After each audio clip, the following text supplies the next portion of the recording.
estarmos abençoando, Senhor Jesus, nessa manhã, com a Tua palavra, Senhor, a Tua palavra viva, a Tua palavra eficaz, Senhor. Me usa, Senhor, como instrumento da Tua vontade, Papai. Me usa, Senhor Jesus, para estar, Senhor, trazendo a Tua palavra para a Tua igreja, Senhor Jesus. Me ajuda, Senhor Jesus, a estar glorificando o Teu santo nome, Senhor, através dessa palavra, Senhor, em nome de Jesus. Mas pode se sentar. Desculpa aí, esse barulho ainda está tocando. Nessa carta de Pedro escreve, é um texto que me chama bastante atenção, que Deus tem falado comigo, esse tema, tem falado bastante sobre isso, sobre o nosso crescimento na nossa vida cristã. Não somente na vida cristã, mas em todas as áreas. E nós entendemos que crescimento não é o que acontece da noite para o dia. O crescimento é gradativo, o crescimento é um processo. O crescimento ele nada mais é do que um processo, mas ele é contínuo e ele não pode ser interrompido. E a gente tem que entender isso. O André e o Fernando compartilharam lá na cafeteria, que as pessoas não entendem que o crescimento é um processo. Por exemplo, aceitar Jesus é um crescimento, a vida cristã é crescimento. As pessoas aceitam Jesus hoje e querem que amanhã todos os milagres aconteçam, que tudo aconteça. Elas querem amanhã já terem a realização de todas as promessas, e quando isso não acontece, elas começam a abandonar, elas começam a se frustrar, começam a reclamar, começam até algumas a blasfemar. E nós temos que entender que o crescimento ele não acontece assim: dormi hoje e amanhã cresci, e não vou nascer grande.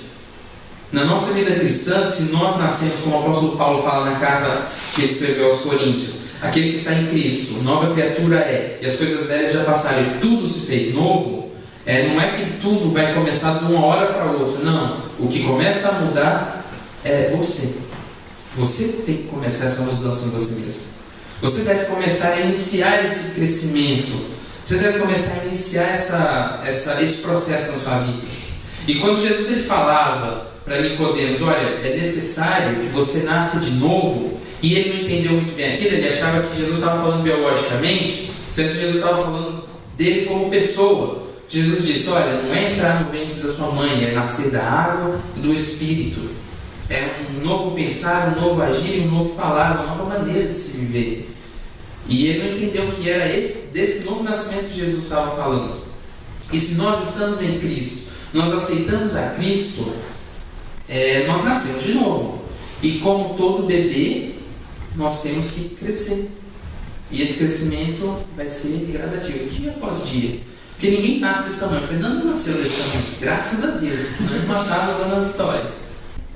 Imagina se ele nasce desse tamanho. Não tem como, ninguém nasce gigante. E crescimento também ele é feito ordenado. O crescimento desordenado, a gente pode até dizer que é um câncer. O que é o câncer? O câncer não é um crescimento desordenado de células que vão se tornando doentes, elas ficam defeituosas, e essas células defeituosas começam a se multiplicar desordenadamente. Todo crescimento desordenado é um câncer. É perigoso esse negócio de crescimento, de inchaço. Um óleo explode e aí todo mundo perde, todo mundo abandona. Crescimento não, é gradativo, é exercício diário. O apóstolo Paulo ele dizia já em Romanos, no capítulo 1, no verso número 17, que até o nosso crescimento na fé ele é gradativo. Você não aceita Jesus hoje e amanhã você já tem a fé que move montanhas. Não, a sua fé vai crescendo. Vai crescendo como? Você vai ouvindo a palavra. Como que vai crescendo? Você vai praticando. Você vai vendo que as coisas vão acontecendo gradativamente na sua vida. E aí você vai, como ele diz aqui, nós vamos de fé em fé. No capítulo 1, verso 17, ele diz, olha, porque nele se descobre a justiça de Deus, e é de fé em fé, como está escrito, o justo viverá pela fé. Nós vamos crescer de fé em fé. É uma fé que vai crescendo todos os dias. Amanhã você vai ter mais fé do que você tem hoje. Depois de amanhã você vai ter muito mais. Assim vai. Hoje você tem mais fé do que você tinha ontem. Nós também crescemos no conhecimento. Oséias capítulo 6, verso de número 3, conheçamos e prossigamos em conhecer ao Senhor. E não me leve a mal, eu sei que aqui só tem crente e gente boa, mas não me leve a mal essa palavra. Eu orava hoje de manhã e quando a Patrícia fez a abertura, eu falei, Deus, eu pensei realmente em mudar essa palavra aqui. enquanto estava no louvor, eu pensei em mudar essa palavra. Deus só tem trem de ponta firme ali, vou falar dessas coisas para eles. Mas Deus só fala com os presentes. E quando a Patrícia fez a abertura, eu falei, não, se eu mudar, vai estar sendo meu. Então vamos embora, vamos carregar o que é de Deus. Não me leva mal não. Se vocês acharem ruim essa palavra, vai reclamar com Deus depois, tá? Estou botando na conta dele de propósito. Não estou... Ele que me pediu para passar essa mensagem, então vamos embora. Oséias capítulo 6, verso de número 3. Então conheçamos e prossigamos em conhecer o Senhor. O conhecimento também é um processo contínuo. Você não entrou numa faculdade num dia e saiu diplomado no outro. Não, você passou pelo menos uns 3 anos, uns 4 anos ali para adquirir aquele diploma e um certo conhecimento. Porque não pense que saindo de lá você é expert na matéria que você se formou. Você se formou em mecatrônica, né? Você não saiu de lá o expert em mecatrônica. Não, foi trabalhando, foi continuando a pesquisar. Ele saiu de lá sabendo mais ou menos o que era, tendo uma ideia daquilo que era. Quando eu me formei, eu saí da faculdade assim, sabendo, olha, eu sei mais ou menos o que é isso. Agora me cabe a mim continuar buscando o conhecimento. E na vida cristã, da mesma maneira, você aceita Jesus, você sabe, bom, eu sei que agora tem alguém que morreu por mim e tem alguém que me dá uma vida nova. Conhecê-lo é com você. Você pode buscar a ajuda de outras pessoas que vão te ajudar a adquirir conhecimento, as pessoas podem compartilhar, mas conhecer profundamente é com você.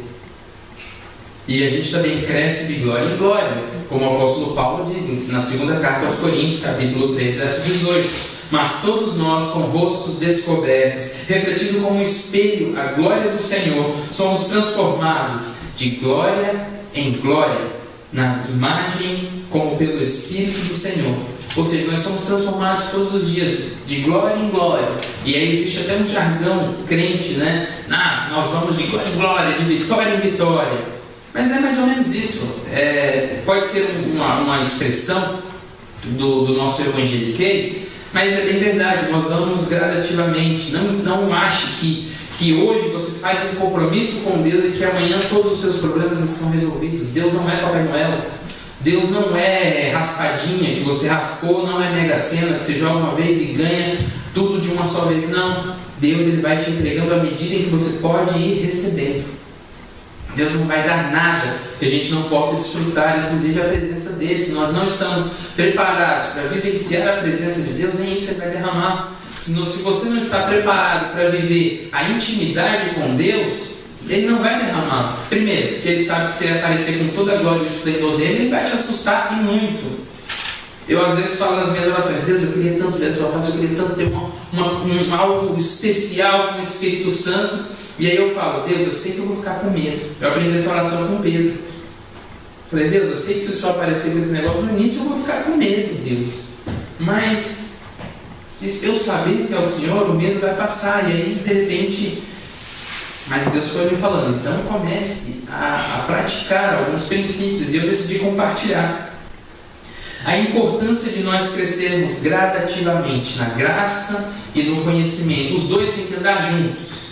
Graça e conhecimento devem andar lado a lado. Sabe por quê? Porque se não andar, se houver um desequilíbrio entre graça e conhecimento, nós produzimos pelo menos, pode ter mais, mas eu anotei aqui pelo menos 3 tipos de crentes, de cristãos. Existe aquele cristão que só cresce na graça, mas não cresce no conhecimento. Esse é o chamado crente menino. Ele vive na revelação do Espírito, ele busca sempre o sobrenatural, mas a palavra que é bom, nada. E aí ele se torna um crente menino por quê? Porque ele é inconstante.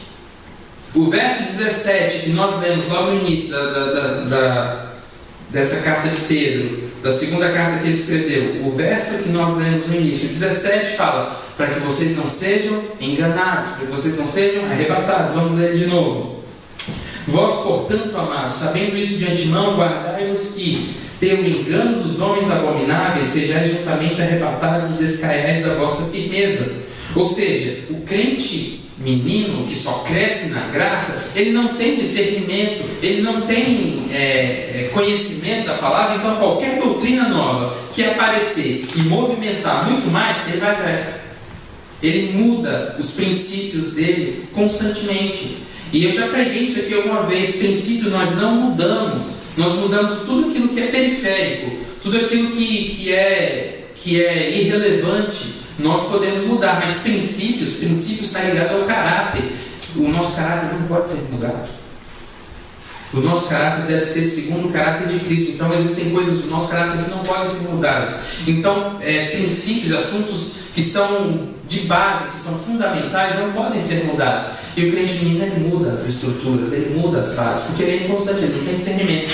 Hoje ele crê que se ele fizer vigília todos os dias, ele vai ser arrebatado e vai para o céu, e vai ser como Elias, vai ser levado, ele não vai experimentar a morte. Mas se amanhã alguém falar para ele, olha, vigília todos os dias não é, mas se você fizer uma XL, uma mega vigília, uma vez por semana, aí sim você vai ver como Elias, como você vai ser arrebatado igual a Elias. Aí ele muda de ideia, ele fala, não, então tá, vamos fazer essa vigília XL, essa mega power vigília, uma vez por semana. Ele muda, ele é inconstante, ele é menino.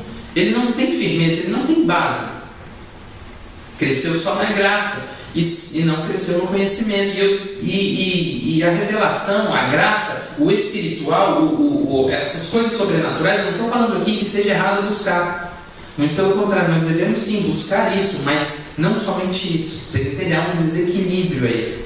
Porque aí ele começa a se vangloriar de ver anjos, ver anjos e ver anjos. E só abrindo um parênteses aqui, qualquer um pode ver anjo. A Bíblia me diz que até uma mula viu um anjo.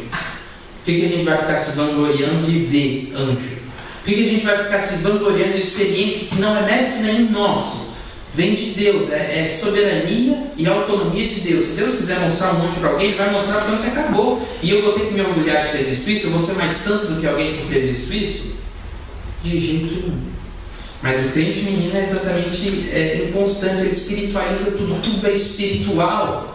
Tudo é espiritual, uma gripe é espiritual, é um ataque do diabo, sendo que nada mais é que uma mudança de tempo, uma mudança climática. Está fazendo calor, de repente vem frio, pegou uma corrente de ar, saiu desagalhado, mas ele vai achar que é ataque do diabo. Ele espiritualiza tudo porque ele não tem discernimento, ele não sabe distinguir o que é de Deus e o que é emoção.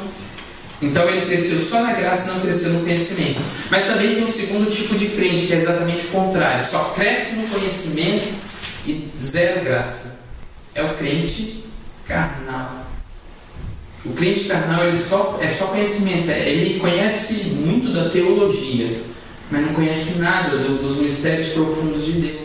Ele conhece a letra e ele fala, não, mas essa frase quer dizer isso porque tem uma vírgula, um ponto e vírgula. Se atinou tanto nesses detalhezinhos que esqueceu que esse ponto e vírgula é uma tradução. Talvez no original nem tenha esse ponto e vírgula ali.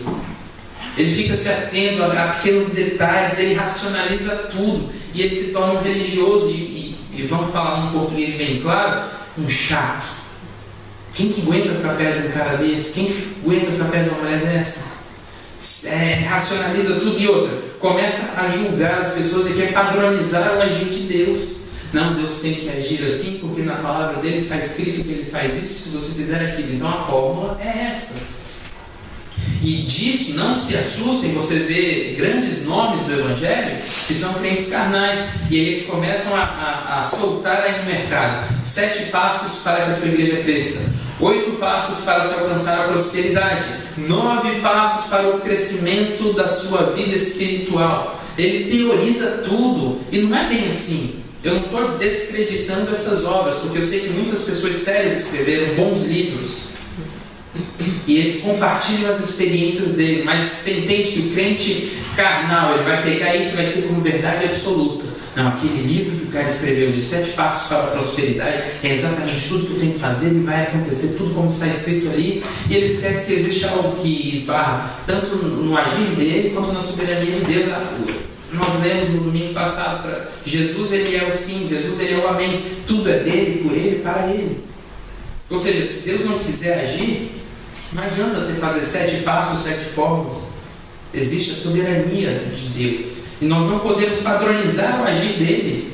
Deus ele tem um jeito único de agir. Nós talvez queremos ser padrões por questões de comodidade. E quando sai do nosso padrão, a gente se incomoda. Quando saímos da nossa zona de conforto, nós ficamos incomodados. Mas esse é o crente carnal. E existe também o terceiro tipo de crente que eu cataloguei. E esse é o pior deles. porque ele não cresce nem na graça nem no conhecimento, é o crente frio. E ele se escandaliza com tudo, tudo é motivo de escândalo. Se você não der a paz do Senhor para ele se escandaliza. Se você não cumprimentar ele, ou se você não orar por ele, ou se você não fizer qualquer coisa em que ele seja algum centro de atenção, ele se escandaliza, ele sai da igreja, sai falando mal, enfim, ele se desvia, ele melindra. É o crente que não cresceu nem na graça nem no conhecimento. É o crente frio. É aquele que realmente ele está a um passo da morte espiritual. Ele está, como diz o André, um pé na cova e na casca de banana. Ele está quase caindo. Ele está quase indo embora. Esse é o mais perigoso que existe. Então, por isso nós temos que ter um crescimento uniforme. Não sei se vocês estão me entendendo. O crescimento ele deve ser graça e conhecimento juntos. Não pode ser só graça e zero conhecimento, ou só conhecimento e zero graça. Tem que ser os dois, uma balança. Tem que estar sempre equilibrado. Tem que estar os dois juntos. Por isso que todos os dias você tem que buscar crescer na graça, ou seja, busque a sua vida de intimidade espiritual, e no conhecimento, busque a sua leitura diária da palavra. E aí eu anotei aqui, eu falei dos 7 passos, dos 8, não sei o quê, mas eu anotei aqui alguns conselhos. Não são todos, porque eu tenho certeza que outros grandes pregadores já falaram sobre esse tema, e existem inúmeros conselhos. Mas eu anotei aqui só 4 que Deus falou comigo sobre como nós podemos crescer de uma maneira uniforme. A primeira delas é até bem óbvia, eu comecei a rir quando Deus falou, mas tudo começa realmente pelas coisas óbvias da vida. É ter vontade de crescer.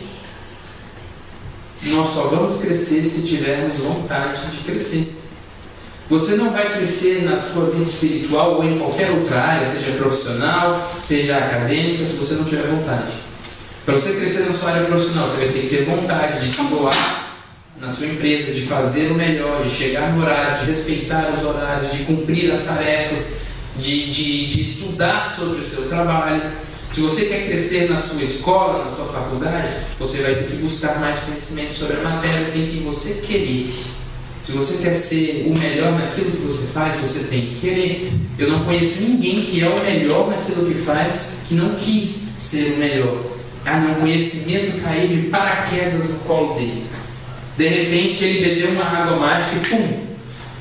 Se tornou um expert em salão de beleza, se tornou um expert em programação, enfim, se tornou o melhor comercial do mundo.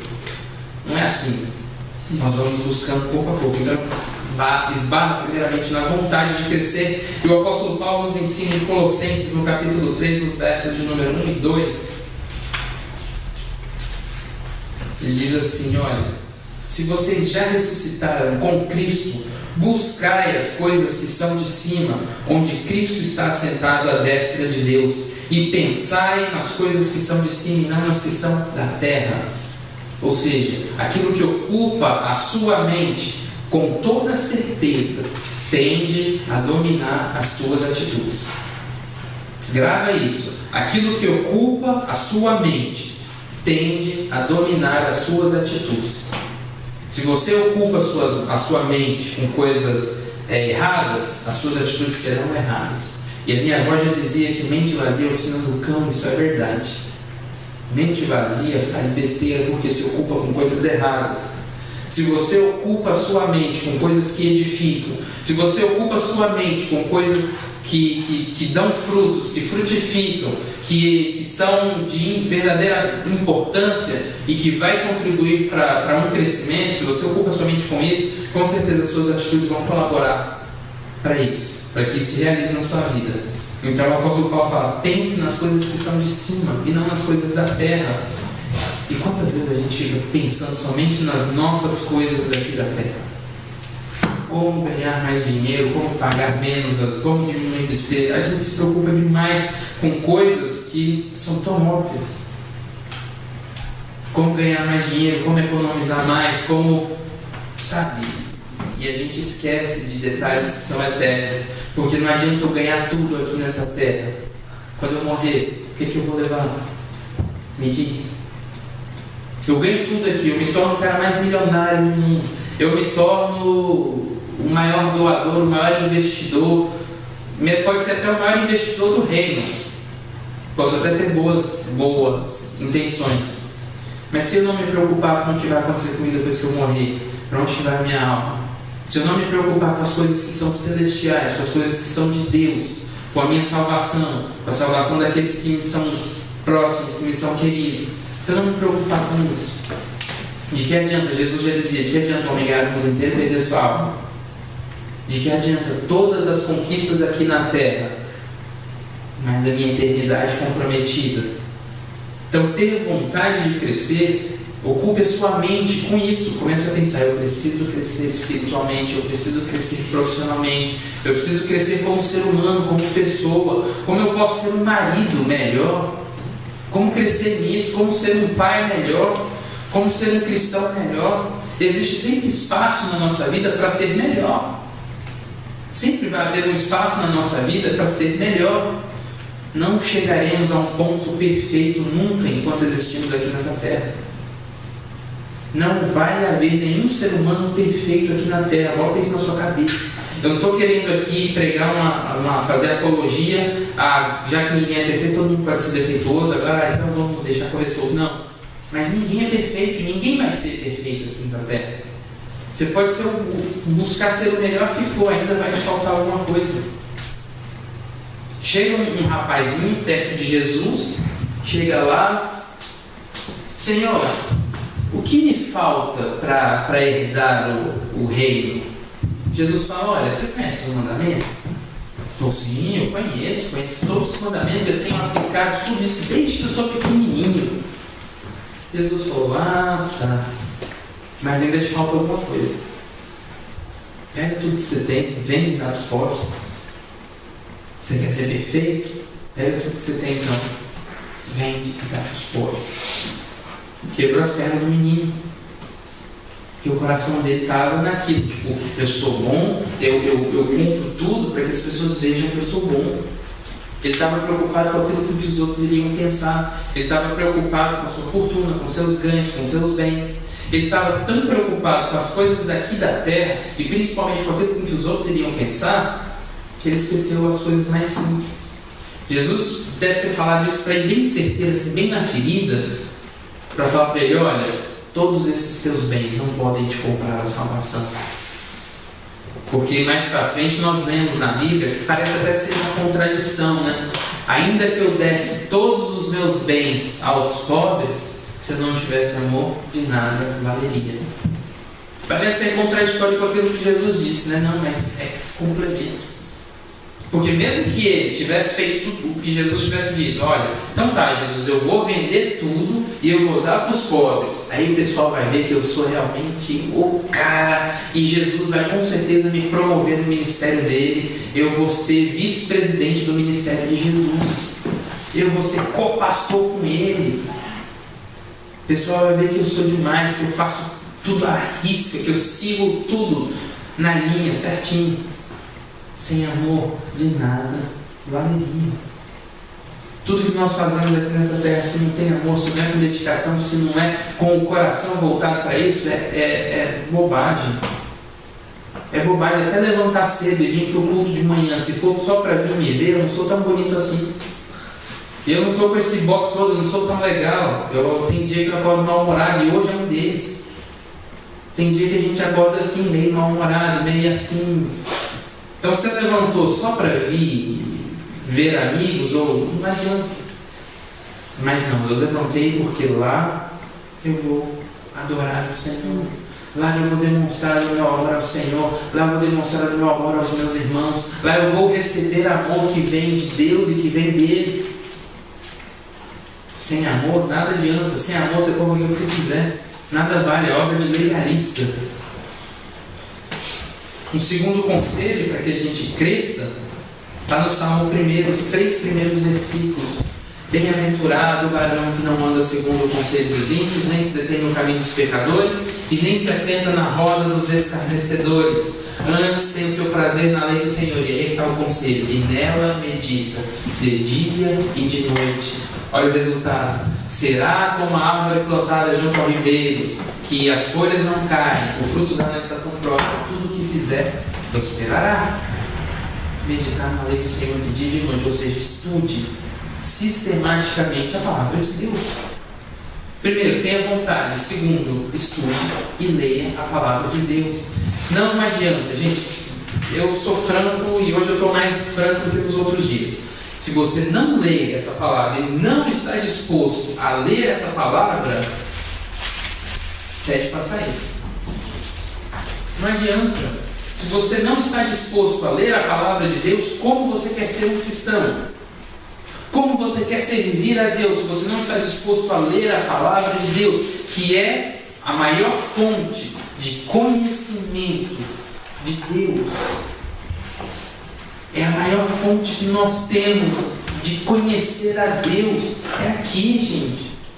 E eu não estou falando para você ler, agora já que ele mandou eu ler, eu vou ter que ler tantos capítulos por dia. Não, você tem o seu ritmo, leia o que você quiser, mas leia. Pegue um texto com início, meio e fim e medite nele o dia inteiro. Mas esse texto de início, meio e fim são 3 versículos. Não tem problema, que seja, mas que seja todos os dias e que seja sistemático, que você medite nessa palavra. Porque ler também só por ler, como se fosse um romance, não vai adiantar nada. Você vai ter muita letra, mas não vai ter o conhecimento. É ler e meditar. É um estudo sistemático da palavra de Deus. E é todos os dias.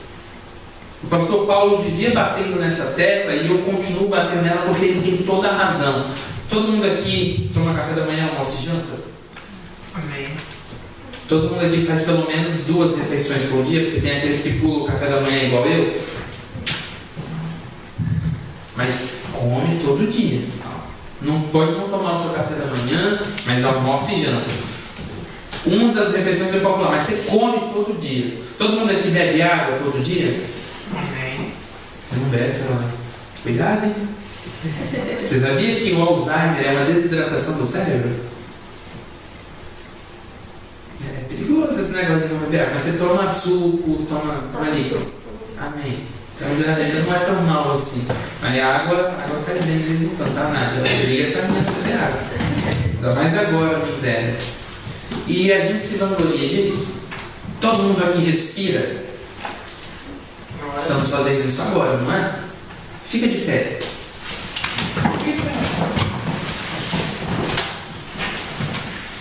Senta. Tem gente que daria a vida inteira para fazer isso que você fez. E você se vangloria desse movimento? Você se vangloria de respirar? E por que a gente tem que se vangloriar? Eu leio a palavra de Deus todos os dias. Por que a gente se vangloria disso? Estudar e ler a palavra sistematicamente não é para a gente ficar mais bobo que os outros e ficar esnobando os outros. Estudar e ler a palavra é fonte de vida. É fonte de vida. Isso aqui é comida, isso aqui é alimento, gente. Isso aqui é comer esse trem aqui. Você tem que desmiuçar esse trem aqui. Isso aqui, gente, é necessário para viver. Para a sua vida cristã, para que você tenha vida, é necessário estudar sistematicamente a palavra. Terceiro conselho que eu posso te dar: desenvolva um íntimo relacionamento com Deus. Como que eu vou desenvolver um íntimo relacionamento com Deus? Eu consigo pensar só em uma maneira. Eu não consigo ver outra. Só existe uma maneira de desenvolver um íntimo relacionamento com Deus: orando. Não existe outra maneira. Pelo menos não que eu conheça. Porque Deus tem várias maneiras para falar conosco. E isso eu já falei isso aqui várias vezes. Deus usa profetas, usa a palavra, usa sonhos, usa situações do dia a dia, usa o ímpio, usa a mula, usa quem Ele quiser para falar conosco. E Ele faz isso. Já aconteceu, você olha e fala: puxa, Deus, eu precisava de uma resposta. Que aí chega alguém nada a ver, que você nunca viu na vida, e fala exatamente aquilo que você precisava ouvir. Assim, desculpa, me fala: Deus, veio de sua boca. Em alguns casos, Deus usa os jumentos. Deus usa as jumentas, Deus usa quem Ele quiser. Deus usa qualquer tipo de situação: sol, lua, estrela, usa tudo. Eu não estou querendo ser místico aqui, não. Deus usa qualquer situação que Ele quiser para falar com Ele e contigo, mas você só tem uma para falar com Ele. Eu só tenho uma para falar com Ele. orando. Se você não está disposto a orar, também você não está disposto a ser um cristão. Jesus, que era Jesus, Filho de Deus, Jesus um cara. Jesus era o maior exemplo que nós podemos ter de servo, ele mesmo deu origem à palavra cristão, ele deu origem àquilo que nós estamos fazendo hoje, ou buscamos fazer. Jesus, o Filho de Deus, aquele que esteve com Deus desde o princípio, ele orava, ele separava tempo para orar. Mas aí você fala, não, mas Jesus ele vivia do ministério, vai viver do ministério igual Jesus vivia, vai. Eu não vivo do jeito que ele vive, eu já falo, meu Deus, que dificuldade que é. Jesus tinha 12 camaradas que era só a graça, que andava com ele direto. Não era só aqui, eu tenho alguns que andam comigo só alguns dias na semana quando a gente se encontra e tal, nos fins de semana, e já dá trabalho, assim, já fala, nossa, começa a aparecer uns cabelos em branco já. Jesus tinha 12 que era 24 horas com ele, e era 12 trabalhando. 12 caras tudo tribular demais. O André me emprestou um livro que se chama 12 Homens Comuns. Eu tenho até que te devolver lá, te trazer sexta-feira. Que fala da personalidade de cada um desses homens, eu falando só Jesus mesmo, para poder começar, para poder confiar um ministério para esses caras. Tudo bagunçado, tudo atrapalhado, tudo gente. Se você olhar com os olhos humanos, eu falo, Jesus ele é doido. E ele andava com aqueles caras. E andando com eles 24 horas, ele separava tempo para orar. Aí você fala, não, mas eu não vivo só do ministério, eu tenho o meu trabalho. E às vezes o meu trabalho requer mais atenção, requer mais tempo, né? Daniel tinha pelo menos 40 províncias para ele cuidar. Daniel não tinha carro, Daniel não tinha moto, Daniel não tinha internet, Daniel não tinha telefone, Daniel não andava de iPhone. E ele cuidava dessas 40 províncias. E cuidava muito bem. E era o melhor naquilo que ele fazia. Daniel era um homem acima da média. E ele separava tempo para orar 3 vezes ao dia. Dorme com um barulho desse. Você tem 40 províncias para administrar? Você tem um lar, né, para cuidar, uma família. No caso de alguns, talvez tenha um pouco mais. Mas você é mais atarefado do que Daniel? Hoje nós temos tantos recursos para facilitar o nosso trabalho e a gente não separa, não tem quem para orar. Eu não estou falando aqui que para orar você tem que fechar a porta do seu quarto, dobrar os joelhos e fazer todo aquele ritual que já te ensinaram a fazer, porque eu acho tudo isso uma furada. Oração não é ritual, oração é conversa com Deus, é diálogo com Deus, oração ela é espontânea, oração ela é voluntária, oração não é forçada. Se você começar a orar porque é obrigado, não vai adiantar muita coisa não. Imagina, Catius, se eu quiser conversar, eu converso com você só porque eu sou obrigado a conversar com você. Eu acho que em 10 minutos de conversa você ia perceber que eu não estou muito afim de conversar com você, mas eu estou fazendo porque eu sou obrigado, não é isso? Você acha que Deus é bobo?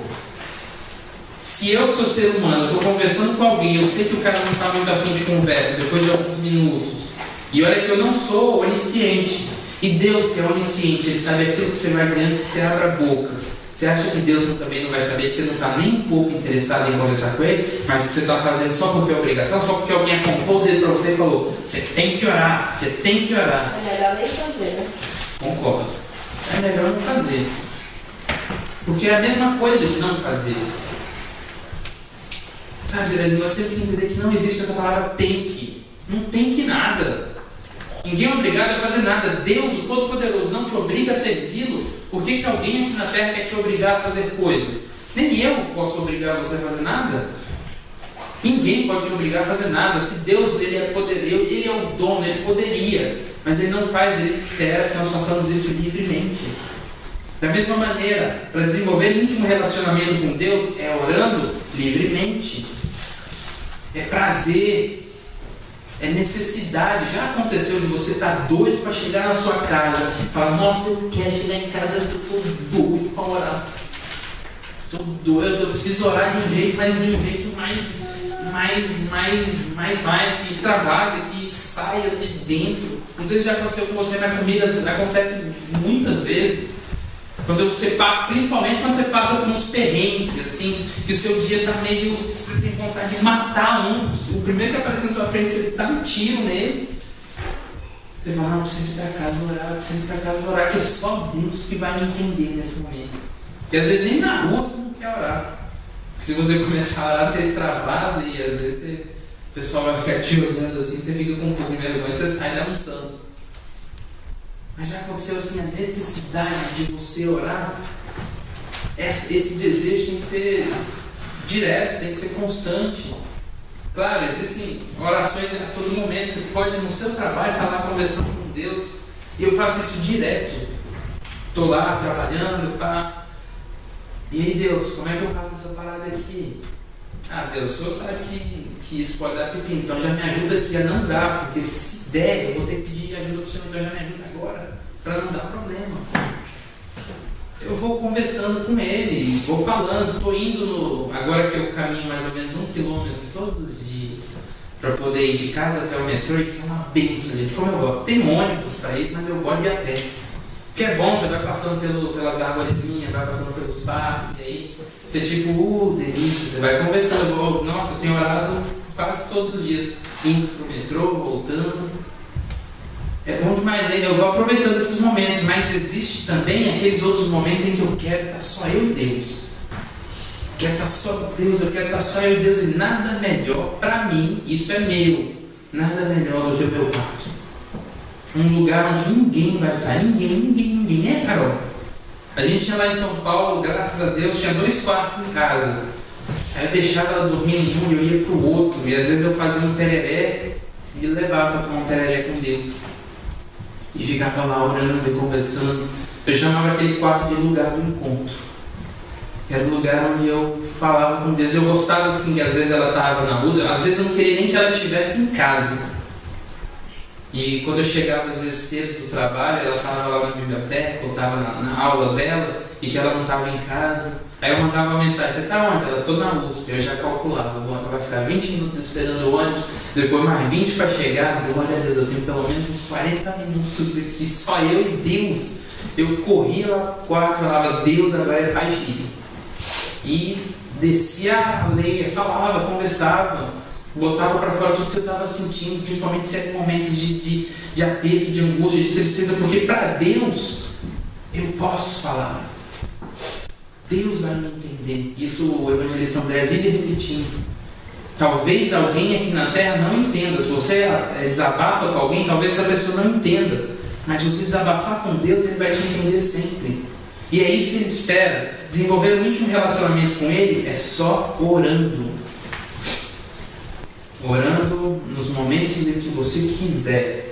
Separe um específico para estar só com Ele, mas não perca. A palavra diz orar sem cessar, e orar sem cessar é durante todo o seu dia, no seu trabalho, no caminho para o trabalho, aonde você quiser, você pode conversar com Deus. Se você estivesse do lado de um amigo, você não ia estar conversando com ele?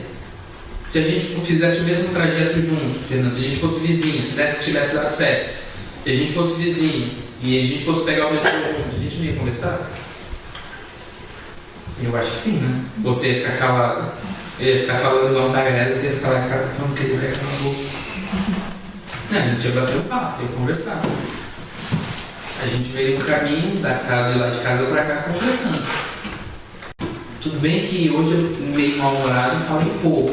Não conversei muito com o André, fiquei meio monossílabo. Ele falava só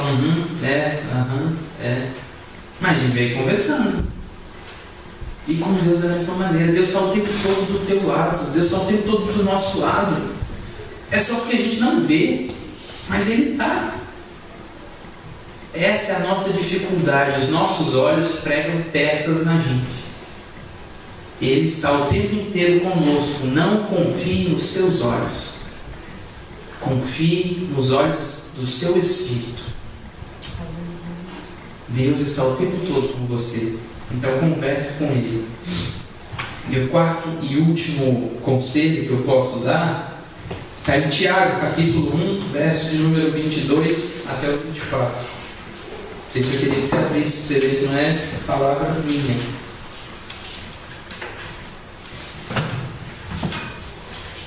Tiago vem depois de Hebreus.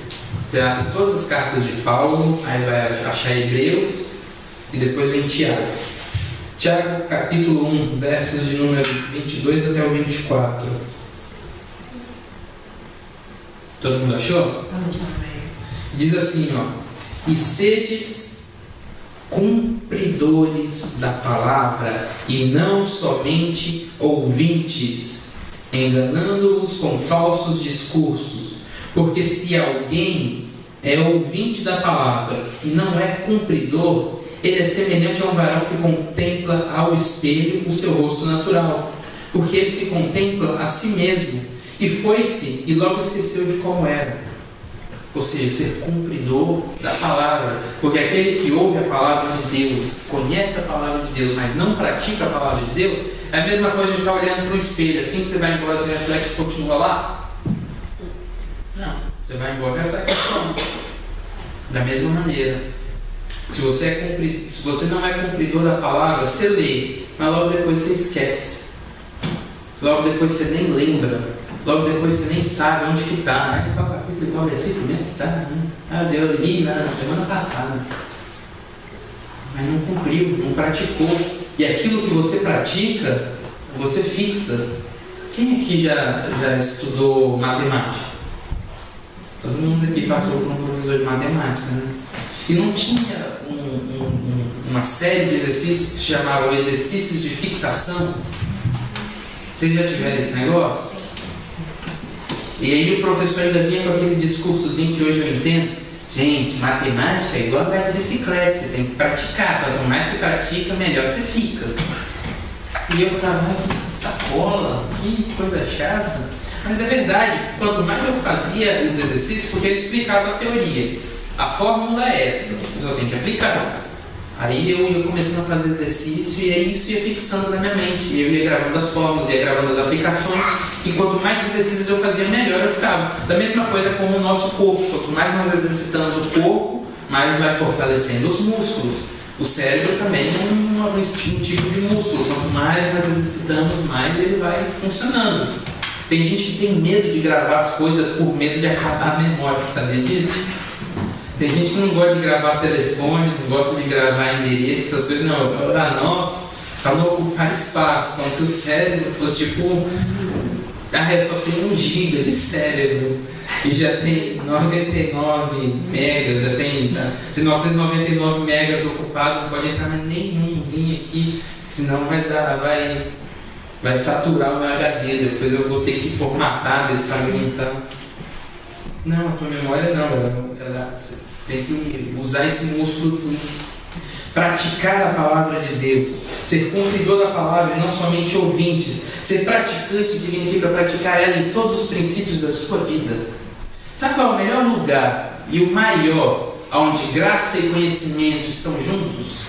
Alguém ousa dizer? Alguém se arrisca a dizer? O lugar onde graça e conhecimento estão juntos? O maior lugar onde a graça e o conhecimento estão juntos? Ninguém se arrisca? Na igreja. Na igreja é o lugar onde a graça e o conhecimento estão alinhados. Porque é na igreja onde nós estudamos juntos a palavra. É na igreja onde nós desenvolvemos a graça juntos, tendo comunhão uns com os outros. Por isso que existe igreja. Porque eu concordo que nós somos igreja. Eu sou igreja. Sou Aldo é igreja. Dona Inês é igreja. Caroline, Nath, todos nós somos igreja. Você é a igreja onde você está. No seu trabalho, Fernando, você é a igreja. Mas todos juntos nós somos uma assembleia que Jesus teve o cuidado de deixar para que a graça e o conhecimento se manifestassem em um só lugar. Para que nós vivêssemos isso em um só lugar. A graça e o conhecimento. A graça porque nós vivenciamos o amor uns pelos outros. Nós praticamos os princípios de Deus uns pelos outros. O amor, a benignidade, a bondade, a mansidão, suportar uns aos outros. ajudar uns aos outros, exortar uns aos outros, aconselhar uns aos outros. Isso tudo é graça em um só lugar. E conhecimento é isso que nós estamos fazendo aqui, compartilhando a palavra, e é o que faremos ainda mais, estudar a palavra quando nós começarmos as aulas bíblicas, quando nós começarmos os cursos aqui. É graça e conhecimento junto. O maior lugar para onde isso se reúne é na igreja. Por isso que Jesus teve o cuidado de deixar este lugar preparado. Se não, como muitos pregam por aí, não, a minha igreja é Cristo em casa. Eu assisto pregações na internet, eu leio a Bíblia, eu oro, eu não preciso ir na igreja. Amém, meu irmão. Vai nessa fé e você vai ver onde você vai parar.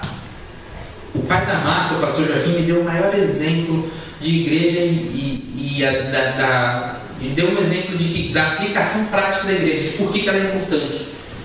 Ele falou: pega uma brasa, pega uma churrasqueira, vou falar de churrasqueira que todo mundo vai entender melhor. Vai numa churrasqueira e tenta meter a mão em uma brasa. Você vai conseguir? De jeito nenhum. Churrasqueira acesa, aquela picanha assando. Você vai meter a mão lá, você vai queimar a sua mão.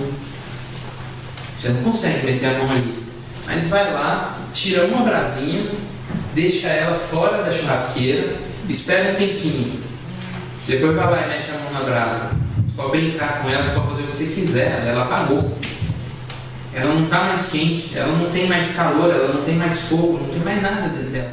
Ela é só um carvão, você pode pegar, brincar, esmagar, fazer o que você quiser. Da mesma maneira somos nós.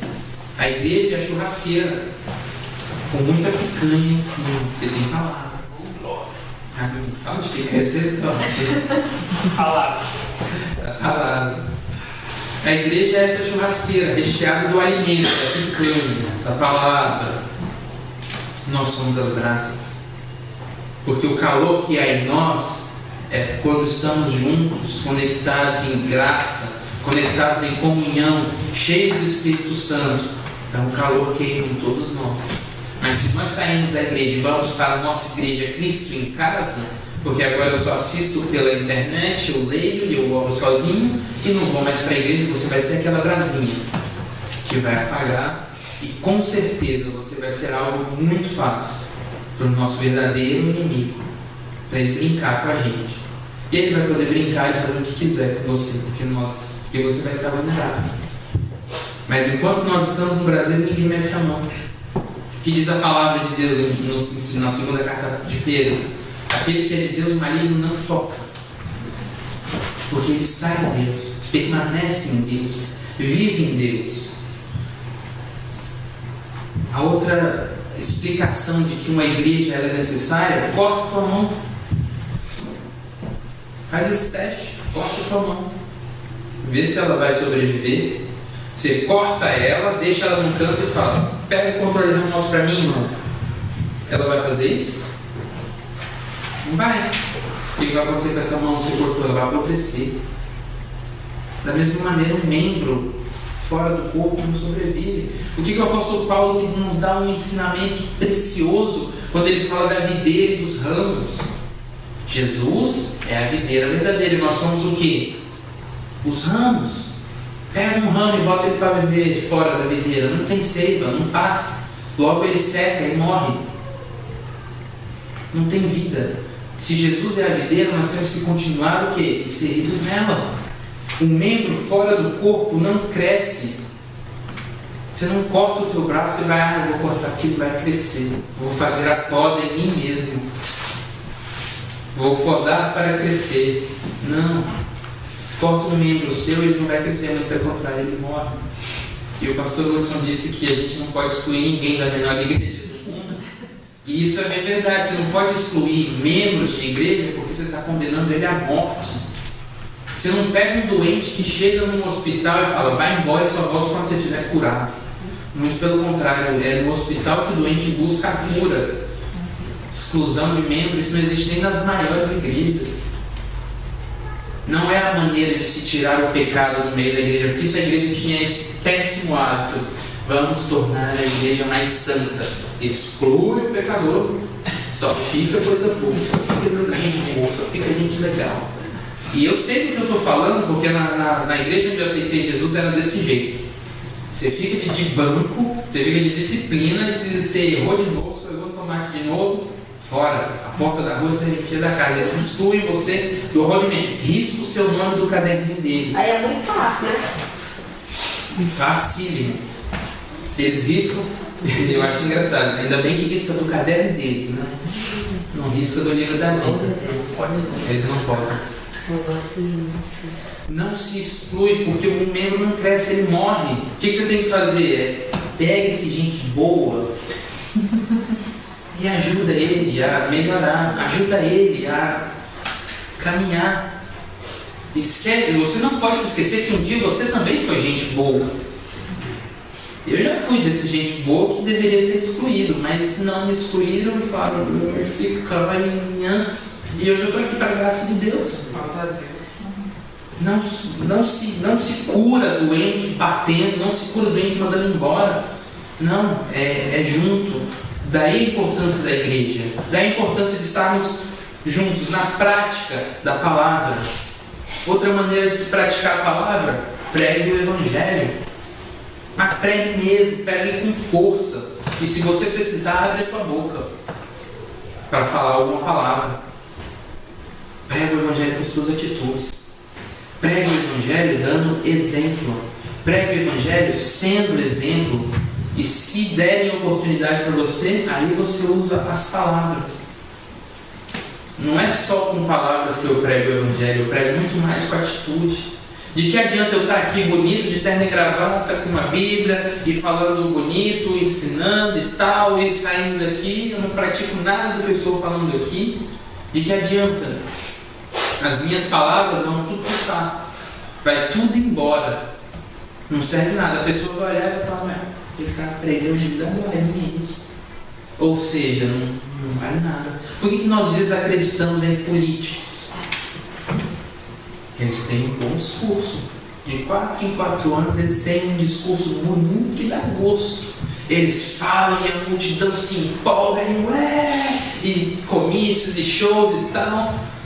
E infelizmente depois, cadê tudo aquilo que ele falou? Não praticou, aí você desacredita, você fala, não, todo mundo é igual. Por que quando você fala de igreja, quando você fala de evangelho, quando você fala de evangelho para alguém, a primeira coisa que eles falam, é tudo igual, o pastor é tudo igual, é tudo safado, é tudo ladrão, não, o evangélico é tudo alienado, não, é tudo povo desinformado.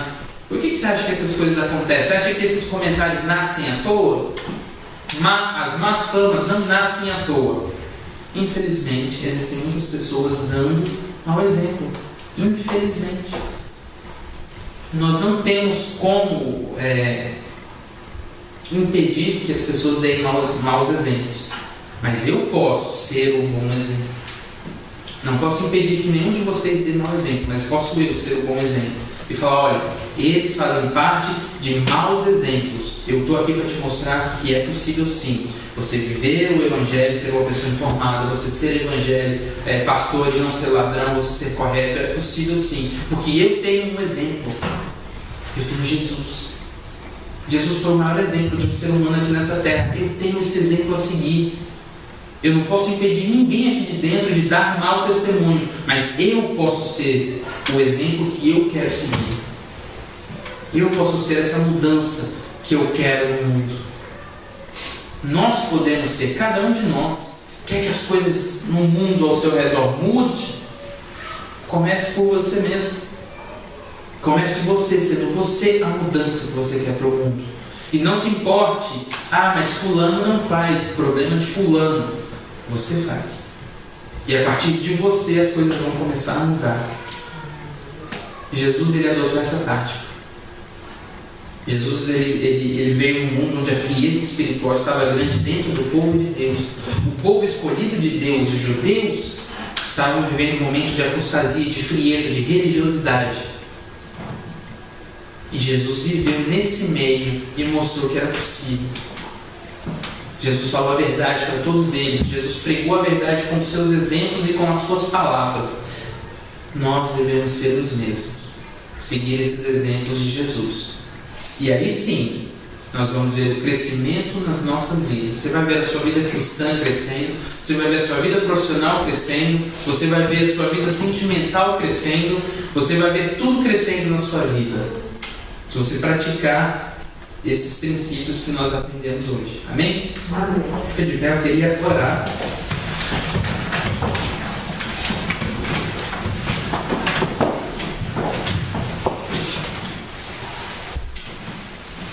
Queria que nós orássemos, sabe por quê? Porque a oração ela move o sobrenatural.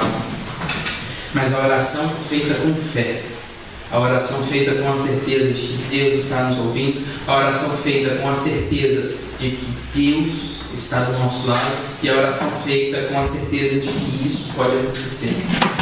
Eu queria que nós orássemos nesse sentido.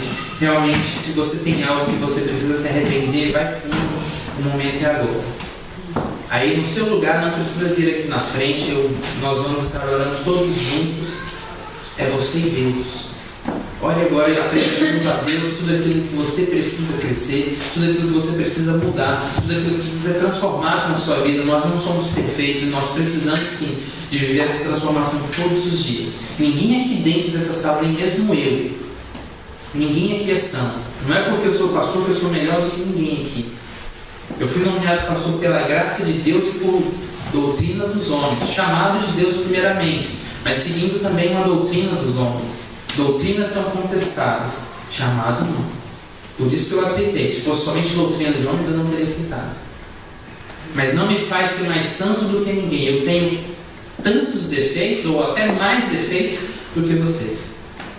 Eu queria que nós orássemos juntos, como um corpo, para vivermos a graça e o conhecimento. Senhor Jesus, Senhor, nós nos apresentamos como corpo, Senhor Jesus, e cada um aqui, Senhor, sabe aonde precisa de mudança, Senhor Jesus. E é o que nós queremos, Senhor Jesus, são mudanças, Pai.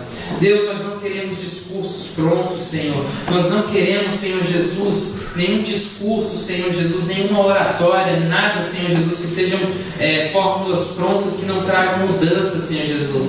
Nós não queremos ser teóricos, Senhor, nós queremos ser práticos. Nós queremos, Senhor Jesus, viver na prática verdadeira, Senhor Jesus, da Tua Palavra. Deus, nós não queremos mais corromper, Senhor Jesus, nem queremos mais nos prostituirmos, Senhor Jesus, com outros costumes, com outros deuses, Senhor. Nos perdoe, Senhor Jesus, por termos desvirtuado, Senhor Jesus, o que há de mais puro, que é a Tua Palavra, Senhor.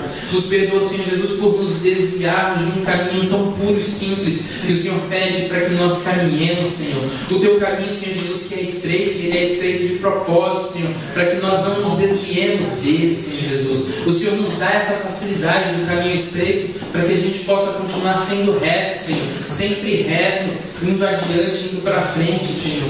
Deus, nos perdoe porque nós temos, Senhor Jesus, desvirtuado esse caminho.